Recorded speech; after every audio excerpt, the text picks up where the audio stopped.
Hello students, आपका एक बार फिर से स्वागत करता हूं मैं हमारे यूट्यूब चैनल पर। और हम आज पढ़ने वाले हैं संविधान के विकास की अगली कक्षाओं को, जिनमें हम 1935 का और 1947 का भारत का स्वतंत्रता अधिनियम आज के इस क्लास में हम पढ़ेंगे। इससे पहले पूर्व हम पढ़ चुके हैं 1858, जबकि जो हम देखते हैं कि 1857 की क्रांति के बाद जब ब्रिटिश जो गवर्नमेंट थी उसने कंपनी के शासन को समाप्त कर दिया। अब प्रत्यक्ष रूप से भारत का शासन कौन करने लगी? ब्रिटिश सरकार करने लगी।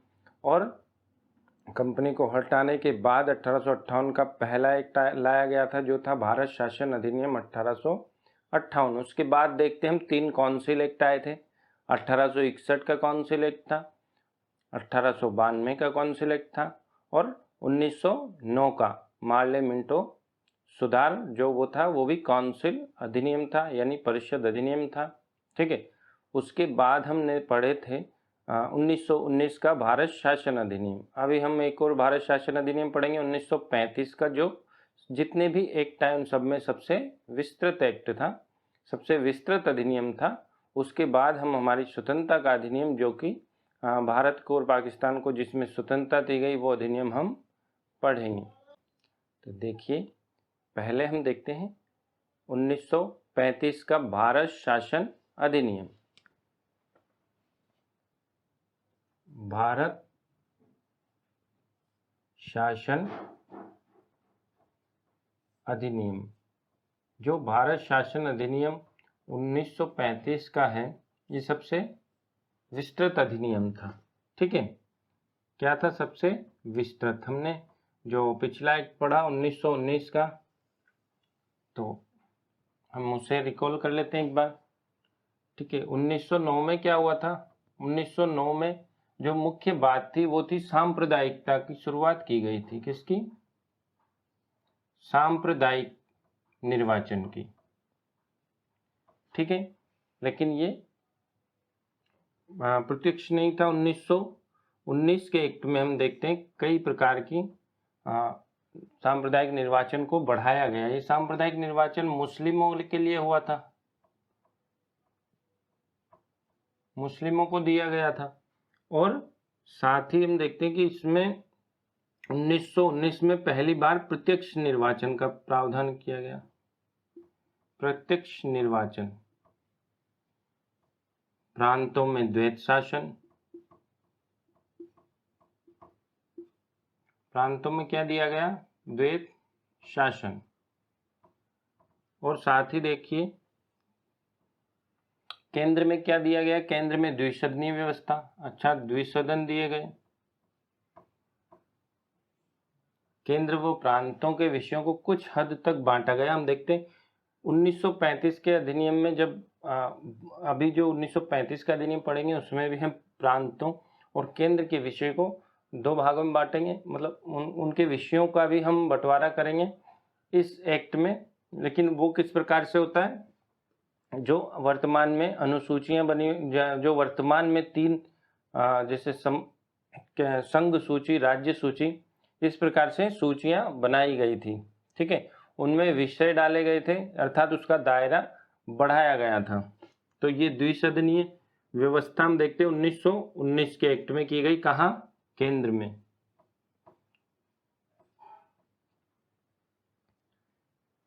जो मुख्य बातें थी,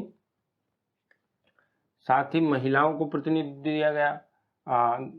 देखते हैं हम कि सिख, ईसाई और यूरोपियन को इसमें सांप्रदायिकता में देखते हैं कि सिख, ईसाई, यूरोपीय, आंग्ल भारतीय,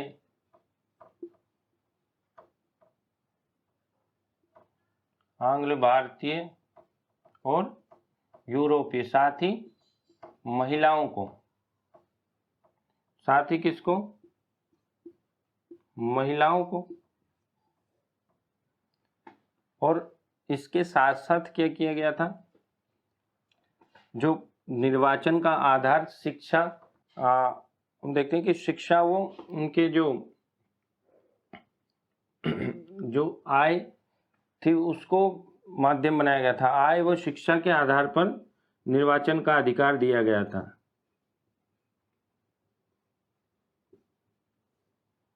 ठीक है, तो ये सब हमने इसमें पढ़ा था। अब हम भारत शासन अधिनियम 1935 पढ़ेंगे। इसके साथ ही हम देखते हैं कि जो कंपनी का शासन 1857 की क्रांति के बाद 1858 में पहला भारत शासन अधिनियम आया था। भारत शासन अधिनियम कितने हो जाएंगे 1935 को लेकर? 1919 भी भारत शासन अधिनियम है, ठीक है। तो 3 भारत शासन अधिनियम हो जाएंगे। 3 कौंसिल एक्ट है, परिषद अधिनियम है, जो हमने बताया 1861 और 1892 और 1909। ये 3 तो कौंसिल एक्ट हैं। और 1919, उससे पहले 1858 और ये 1935, ये क्या है? भारत शासन अधिनियम हो जाएंगे। और फिर 1947 का जो एक्ट है वो क्या है? स्वतंत्रता अधिनियम।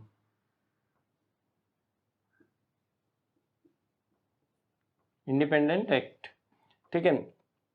1858 में क्या होता है?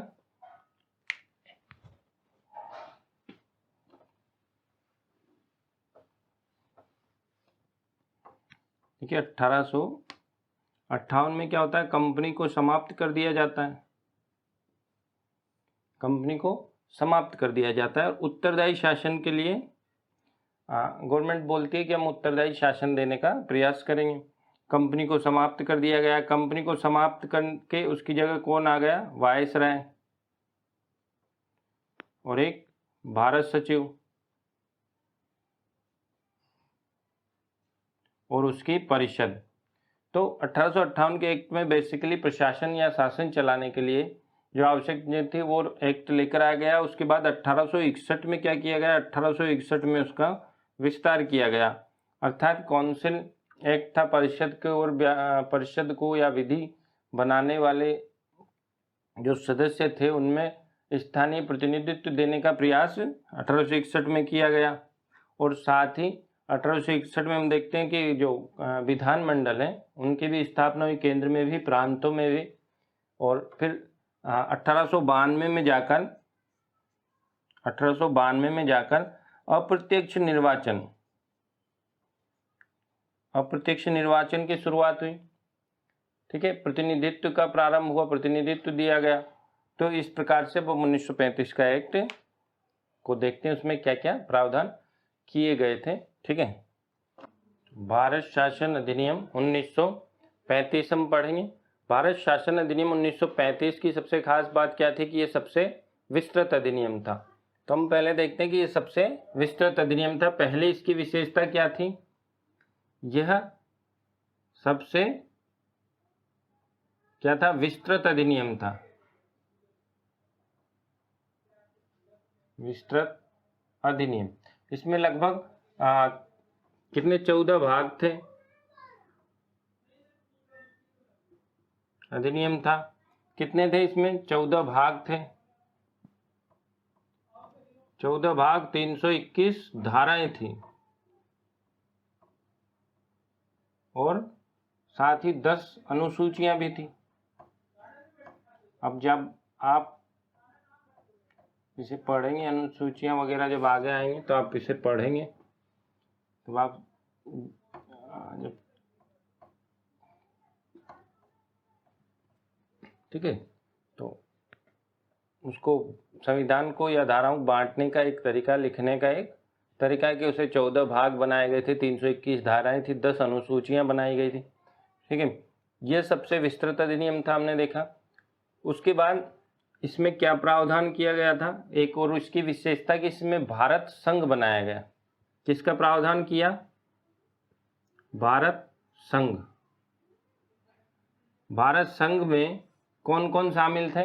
भारत संघ में ब्रिटिश क्षेत्र, ब्रिटिश आधिपत्य के जो क्षेत्र थे, ब्रिटिश क्षेत्र जिसमें प्रांत भी थे साथ में। कौन थे? प्रांत, ठीक है। ये भारत संघ में शामिल थे और साथ ही जो राज्य थे, देशी रियासतें थी, उन्हें इसमें शामिल होने के लिए उनको क्या कर दिया गया था कि वो अपनी स्वेच्छा से इसमें शामिल हो सकती हैं। ठीक है, ब्रिटिश क्षेत्र, प्रांत व देशी रियासतें अपनी स्वेच्छा से शामिल हो सकती थी, कोई बाध्यता नहीं थी। अब बाध्यता नहीं थी तो देशी रियासतें कभी नहीं चाहेंगी कि वो भारत संघ का हिस्सा बने, वो अपनी जो स्वायत्तता है उसे त्याग दें या अपने जो राज्य हैं उन्हें त्याग दें। ठीक है, क्योंकि वो राजा महाराजा कभी नहीं चाहेंगे कि वो अपने राज्य को त्याग दें या छोड़ दें। ठीक है, तो भारत संघ, इसके बाद हम देखते हैं कि क्या और किया गया इसमें। 1935 के एक्ट में एक संघीय न्यायालय, संघ का एक न्यायालय होगा जिसे हम कहेंगे संघीय न्यायालय। संघीय न्यायालय का प्रावधान किया गया और संघीय न्यायालय में 1937 में इसकी स्थापना की गई। कहाँ? दिल्ली में। हम देखते हैं कि दिल्ली कब से राजधानी है। दिल्ली बेसिकली 1912 से दिल्ली राजधानी बना था। उससे पहले कौन सी राजधानी थी? कलकत्ता। क्योंकि जो 1912 में लॉर्ड हॉर्डिंग थे उनके समय दिल्ली दरबार लगा था और उसी समय जो बंगाल का विभाजन जो 1905 में किया गया था वो रद्द किया गया था और साथ ही दिल्ली को राजधानी घोषित किया गया था। ठीक है, हम देखते हैं संघीय न्यायालय जो बना 1937 में, लेकिन हम देखते हैं कि सुप्रीम कोर्ट जो वर्तमान में सुप्रीम कोर्ट है,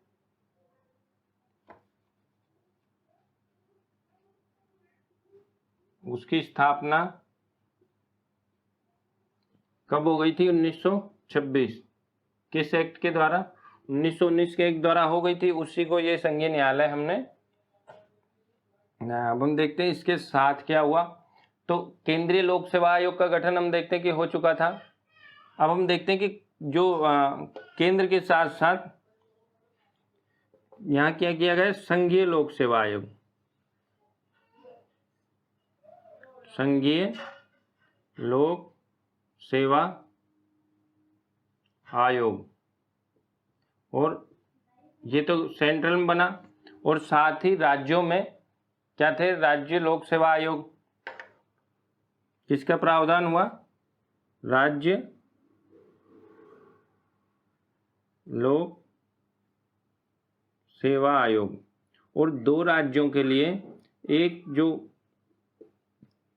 आयोग बनता है उसे हम क्या बोलते हैं? संयुक्त लोक सेवा आयोग।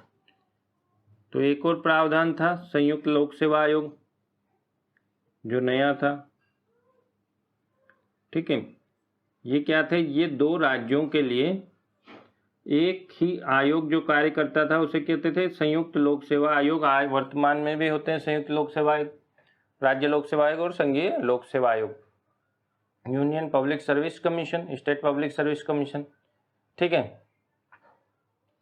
अब ये संघीय व्यवस्था बनाई गई। वित्त के लिए क्या किया गया है? केंद्रीय रिजर्व बैंक, जो वर्तमान में क्या किया गया? एक केंद्रीय रिजर्व बैंक की स्थापना की गई, जो क्या करेगा?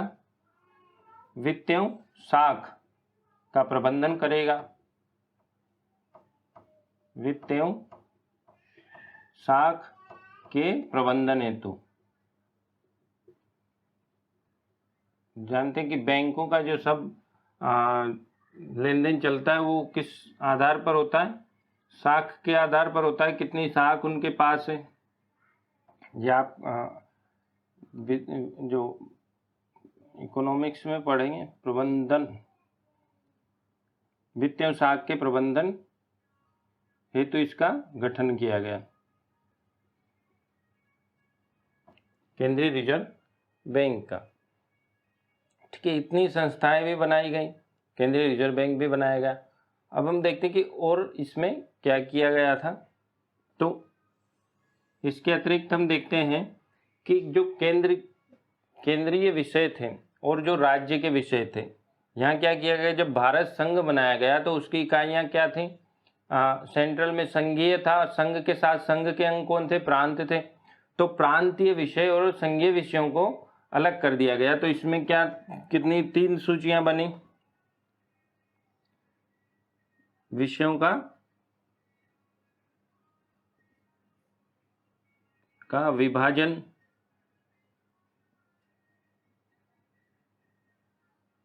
विषयों का विभाजन हुआ, किस प्रकार से हुआ देखते हैं। पिछले एक्ट में भी किया गया था लेकिन इसमें स्पष्टता से किया गया।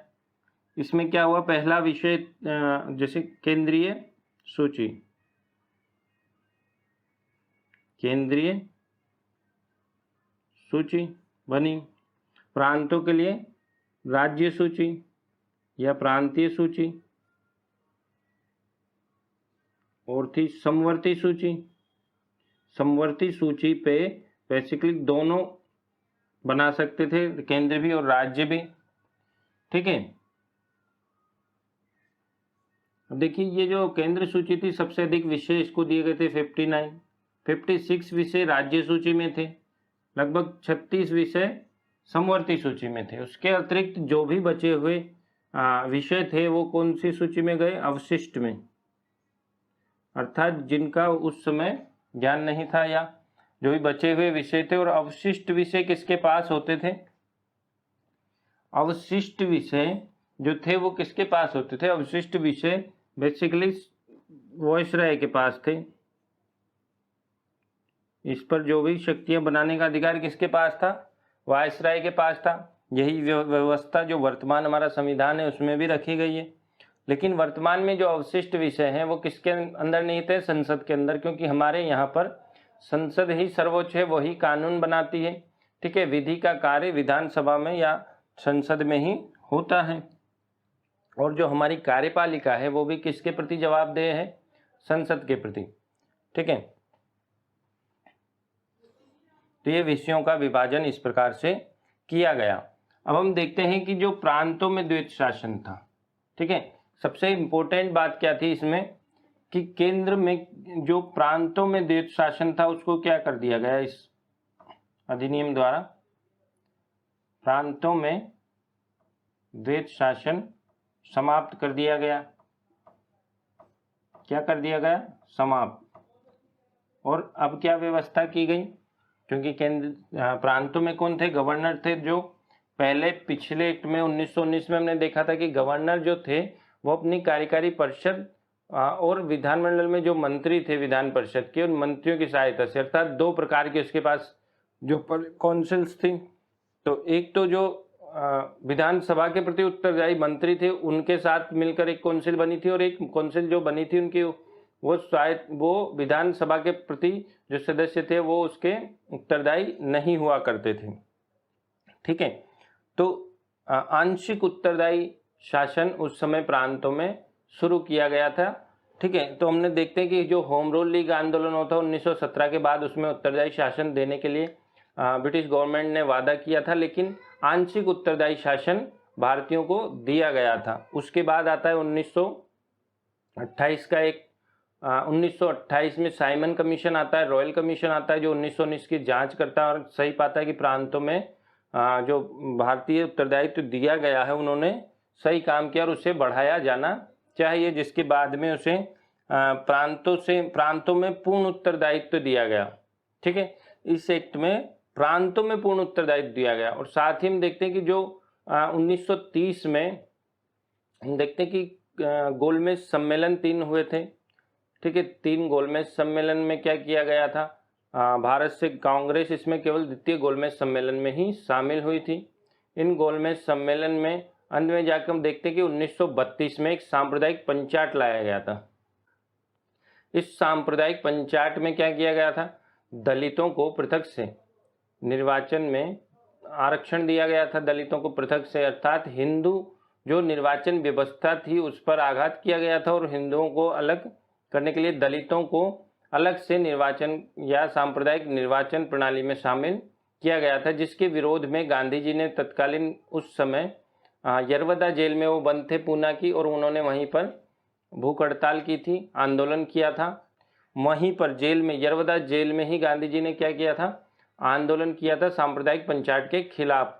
और उसके बाद हम देखते हैं कि पूना समझौता जो गांधी जी का हुआ था और दलितों को गांधी जी ने स्वयं आरक्षण देने की बात कही थी। उसके बाद सांप्रदायिक पंचायत विफल रहा था और दलितों को कांग्रेस पार्टी ने स्वयं अपने सीटों पर, स्वयं खुद ही स्वयं अंग्रेजों से अधिक सीटों पर आरक्षण दिया था, लेकिन जो हिंदू निर्वाचन व्यवस्था थी उसको कायम रखा गया था।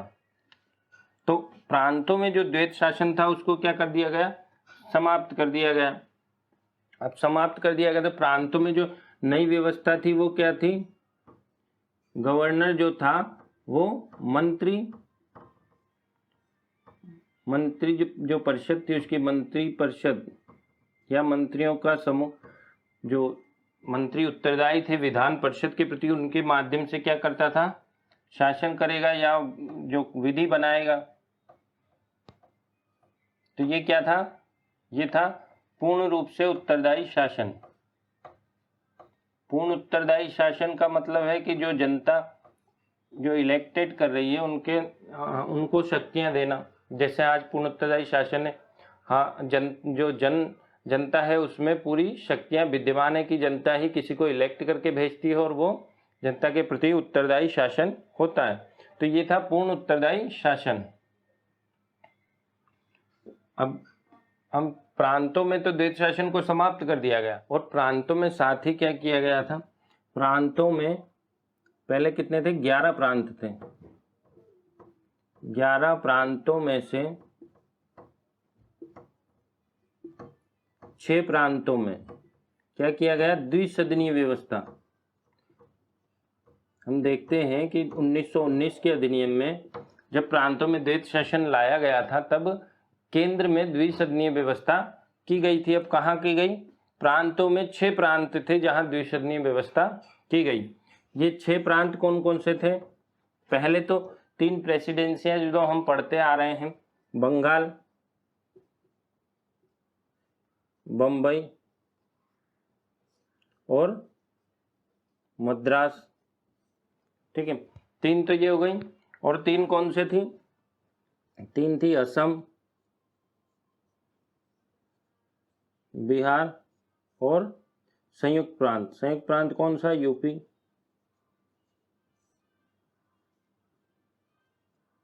संयुक्त प्रांत 3 थे, 6 हो गए।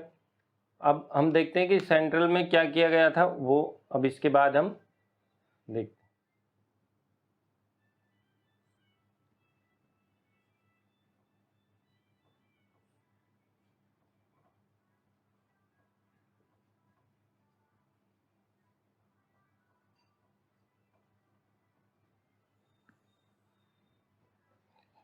कि भारत शासन अधिनियम 1935 में अभी तक हमने पढ़ा किस प्रकार से। अब हम देखते हैं कि जो भारत परिषद थी,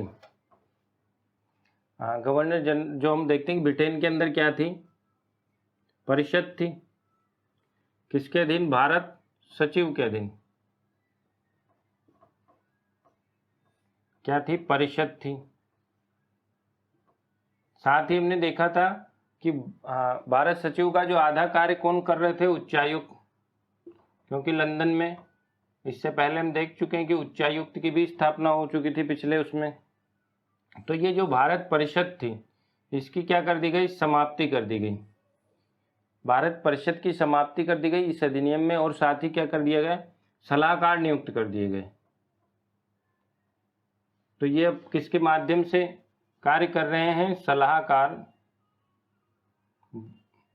सलाहकारों के माध्यम से, ठीक है। और अब हम देखते हैं केंद्र में क्या किया गया। पहले जिस प्रकार से राज्यों में द्वैत शासन लागू किया गया उस प्रकार से क्या हुआ, केंद्र में द्वैत शासन।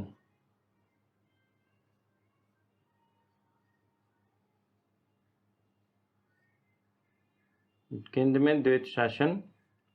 तो मार्ले मिंटो सुधार या 1919 के एक्ट में प्रांतों में द्वैत शासन लाया गया और 1935 में उसे समाप्त कर दिया गया। और 1935 में केंद्र के अंदर द्वैत शासन लाया गया। हालांकि ये अधिक समय तक नहीं चलेगा, हम देखते कि 1937 से द्वैत शासन लगेगा, लेकिन 1939 में ये भी समाप्त हो जाएगा, ठीक है, क्योंकि ये सफल नहीं हो सका था। क्योंकि भारतीय क्या मांग कर रहे थे, हम लोग मांग कर रहे थे पूर्ण उत्तरदायित्व की। हम देखते हैं 1929 में ही नेहरू जी ने लाहौर के तट से ये घोषणा की थी कि हमें क्या पूर्ण उत्तरदायी सरकार चाहिए, पूर्ण स्वतंत्रता चाहिए। तो ये जो आंशिक उत्तरदायी ये जो लोग अंग्रेज हमें दे रहे थे, ये क्या था, इसका विरोध होना था, विरोध हुआ भी था इसका, तो ये सफल नहीं हो सका। केंद्र में द्वैत शासन कैसे था, जो गवर्नर जनरल था, जिस प्रकार से प्रांतों में 2 विषय थे, कौन से, हस्तांतरित और आरक्षित, इसी प्रकार से केंद्र में हस्तांतरित और आरक्षित विषय बनाए गए। हस्तांतरित विषय जो गवर्नर जनरल था वो किसके माध्यम से करेगा, अपनी कार्यकारी परिषद के माध्यम से।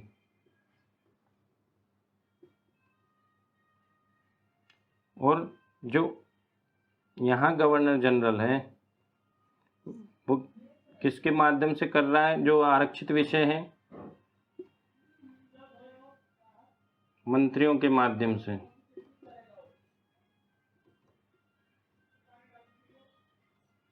ठीक है, तो ये जो शासन है ये क्या है, आंशिक उत्तरदायी शासन।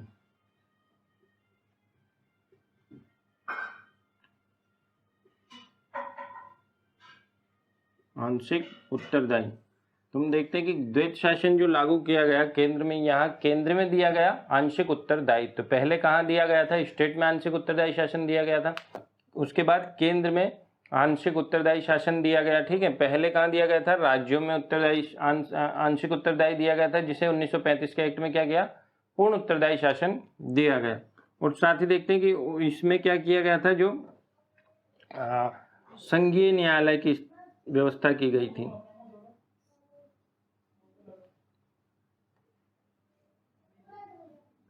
संघीय न्यायालय, तो संघीय न्यायालय की जो व्यवस्था की गई थी ये 1937 में जब अस्तित्व में आया था। तो इसके जो पहले जो बने थे वो कौन थे, मॉरिस गायल। पहले जो अध्यक्ष बने थे वो कौन थे, मॉरिस गायल।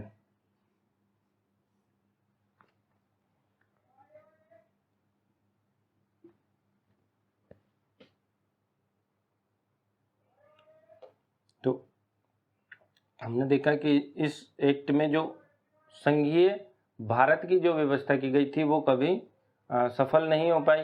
देखते हैं 1937 में चुनाव भी हुए थे, उसके बाद जो गवर्नमेंट थी वो इस्तीफा दे देती है। 1939 तक देखते हैं द्वितीय विश्व युद्ध शुरू हो जाता है। ठीक है, और उसके बाद हम देखते हैं क्रिप्स मिशन और कई मिशन, कैबिनेट मिशन 1946 में आया, क्रिप्स मिशन आता है 1942 में। इस प्रकार से इसके बाद, इस एक्ट के बाद क्या होता है, 1946 में जाकर क्या होता है कि कैबिनेट मिशन आता है, और उसके बाद संविधान सभा का निर्माण होता है 1946 में।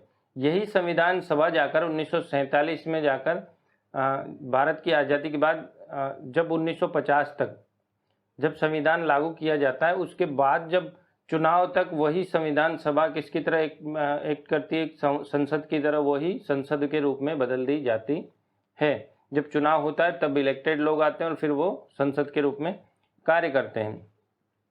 तो इसके बाद हम देखते हैं कि एक बात और देख लें कि जो ये जेल नेहरू ने इसके लिए क्या कहा था,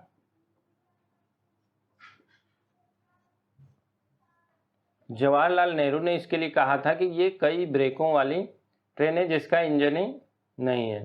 ठीक है, कई ब्रेक तो है लेकिन इसमें इंजन भी नहीं है। इसी प्रकार जो 1919 का एक्ट आया था, 1909 का एक्ट आया था, उसको के मुंशी ने क्या कहा था,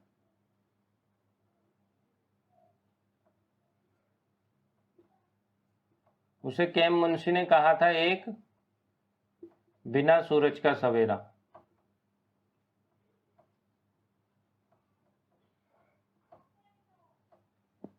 ठीक है, तो ये जो कोटेशन वाले प्रश्न जो पूछे जाते हैं या इसमें जो भी अतिरिक्त प्रश्न पूछे जाते हैं, इनके लिए हम एक कक्षा और लेकर आएंगे जिसमें हम ऑब्जेक्टिव प्रश्न को डालेंगे ताकि सब जो आपके जो भी इससे विकास के क्रम में जो प्रश्न पूछे जाते हैं वो 100% कवर हो जाए। ठीक है, तो इसके बाद 1947 का एक हम पढ़ लेते हैं, उसके बाद हम एक अतिरिक्त कक्षा और इसकी डालेंगे। देखिए 1947 का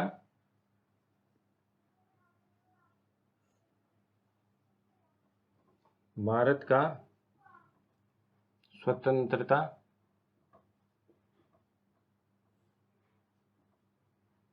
अधिनियम।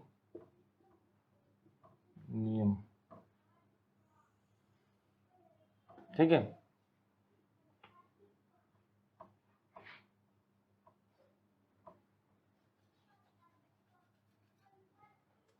भारत का स्वतंत्रता अधिनियम 1947। तो 1947 में क्या हुआ, मतलब 1947 का जो भारत शासन अधिनियम था उस समय 3 जून को कौन थे, लॉर्ड माउंटबेटन। 3 जून 1947 में यह अधिनियम पास हुआ। 3 जून 1947 में लाया गया यह अधिनियम। इसमें कौन थे उस समय जो गवर्नर जनरल थे भारत के,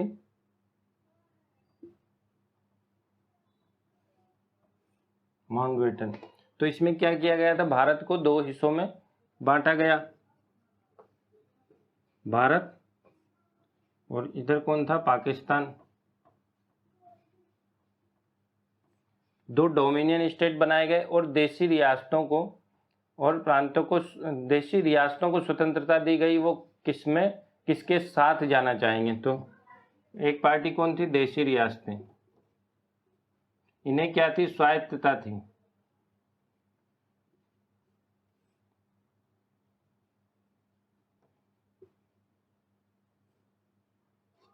तो ये स्वायत्त थी, स्वतंत्र थी, या तो वो पाकिस्तान में मिल जाए या किस में मिल जाए, भारत में मिल जाए। ठीक है, इसीलिए हम देखते हैं कि हैदराबाद और जम्मू कश्मीर और जिनके मुद्दे, जम्मू का मुद्दा तो आज तक भी विवादों में, तो देशी रियासतों को जो स्वायत्तता दी गई थी, इसी की वजह से कुछ रियासतें जो पाकिस्तान में जाना चाहती थी, कुछ भारत में जाना चाहती, इसलिए विवाद उस समय हुआ था। और बहुत ही विवादास्पद ये जो बंटवारा है ये अंग्रेजों ने उस समय किया था।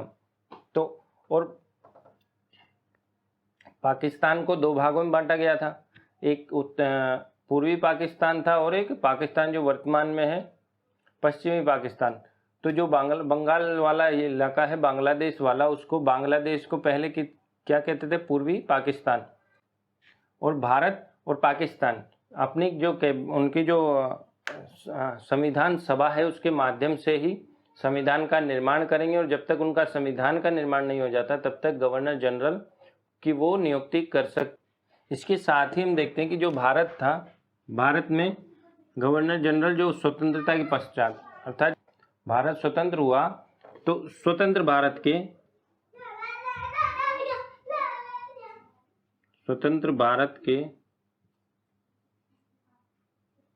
प्रथम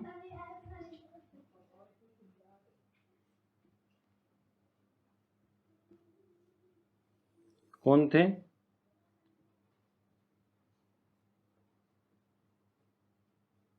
माउंटबेटन। ठीक है, जो ये स्वतंत्रता अधिनियम लेकर आए। तो माउंटबेटन जो थे वो भारत के प्रथम गवर्नर जनरल थे और प्रथम भारतीय, स्वतंत्रता के बाद प्रथम भारतीय गवर्नर जनरल कौन थे,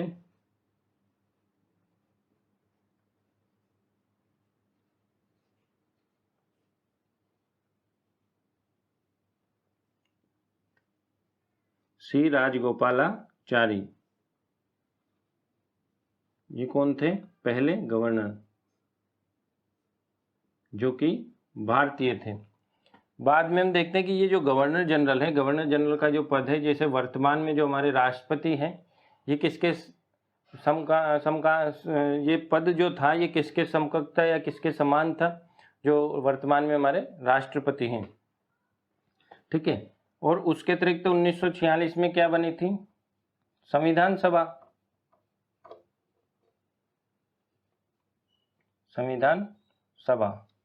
और जब हम 1947 में जब आज़ाद हुए थे तो एक कार्यकारी जो परिषद मंत्रिमंडल बनाया गया था, जवाहरलाल नेहरू को पीएम बनाया गया था और उनके साथ में एक मंत्री समूह था जो कि देश का शासन चलाना था। और 1946 से जब देश आज़ाद हुआ तब से लेकर और जब संविधान लागू हुआ तब तक जो 1935 के एक्ट के माध्यम से शासन को चलाया जाना था। तो ये प्रश्न भी कई बार पूछ लिया जाता है कि जब शासन जो है स्वतंत्रता के बाद 1950 संविधान लागू होने तक किस एक्ट से चला या किस अधिनियम से चला, तो ये 1935 का अधिनियम था जिससे भारत का शासन चला था। ठीक है। और साथ ही हम देखते हैं कि जो अंतिम भारत सचिव कौन थे? तो अंतिम भारत सचिव थे जिनकी लिस्टिंग अच्छे से हुई थी। कौन थे? लिस्टवेल, अर्थात अच्छे से लिस्टिंग हुई थी इनकी, इसीलिए ये अंतिम हो गए।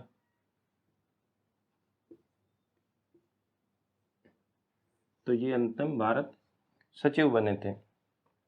ठीक है। तो 1947 के एक्ट में जो स्वतंत्रता अधिनियम है उसमें हमें जो प्रश्न बनते हैं वो बनते हैं कि स्वतंत्र भारत का गवर्नर जनरल कौन था? पहला लॉर्ड माउंटबेटन थे। प्रथम भारतीय गवर्नर जनरल कौन थे? श्री राजगोपालाचारी थे। या अंतिम जो सचिव थे वो कौन थे? लिस्टवेल थे। ठीक है। उसके साथ ही जो संविधान सभा थी उसको हम देखते हैं कि जो संविधान सभा थी जब